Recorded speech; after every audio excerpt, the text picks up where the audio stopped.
চিত্রনায়িকা পরীমনির বিরুদ্ধে তার এক গৃহকর্মীকে মারধরের অভিযোগ উঠেছে। এই ঘটনায় ভুক্তভোগী পিঙ্কি আক্তার রাজধানীর ভাটারা থানায় একটি সাধারণ ডায়েরি করেছেন। বিস্তারিত থাকছে ডেস্ক রিপোর্টে।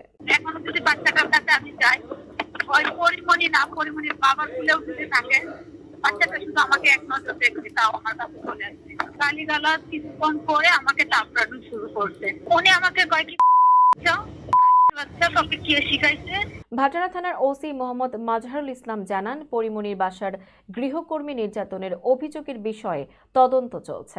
ভুক্তভোগী পিঙ্কি জানান, 1 মাস আগে কাদের নামে এক ব্যক্তির মাধ্যমে তিনি পরীমনির বাসায় কাজ পান। তার দায়িত্ব ছিল পরীমনির 1 বছর বয়সী মেয়ের দেখাশোনা করা ও তাকে 2 ঘন্টা পর পর খাবার খাওয়ানো, কিন্তু তাকে বাসার অন্যান্য কাজও করতে হতো। গত 2রা এপ্রিল তিনি বাজারের লিস্ট করছিলেন। এ সময় পরীমনির মেয়ে কান্না শুরু করে। উপস্থিত সৌরভ নামের এক ব্যক্তি তাকে শিশুটিকে সলিড খাবার খাওয়াতে বলেন। পিঙ্কি জানান, শিশুটি কিছুক্ষণ আগেই খাবার খেয়েছে এবং নিয়ম মতো কিছুক্ষণ পর দুধ খাওয়ানোর কথা ছিল।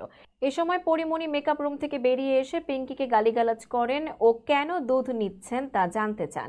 পিঙ্কি ব্যাখ্যা দিলে পরীমনি ক্রমাগত তাকে থাপ্পড় ও মাথায় আঘাত করতে থাকেন। মারধরের ফলে পিঙ্কি 3 বার মাটিতে পড়ে যান এবং তার বাম চোখে গুরুতর আঘাত পান। তিনি অসুস্থ হয়ে পড়লে সাহায্য চান, কিন্তু বাসার অন্য কর্মীরা জানান পরীমনি ঘুমিয়ে আছেন, তাকে বিরক্ত করা যাবে না। পরে বাধ্য হয়ে তিনি 999-এ ফোন করেন। পুলিশ ও তার এক আত্মীয় ঘটনাস্থলে পৌঁছলে পরীমনি অন্য গৃহকর্মীর মাধ্যমে পিঙ্কিকে বাসার নিচে নামিয়ে দেন। পরে তিনি কুর্মিটোলা জেনারেল হাসপাতালে চিকিৎসা নেন। তিনি জানান, আইনি ব্যবস্থা নেবেন।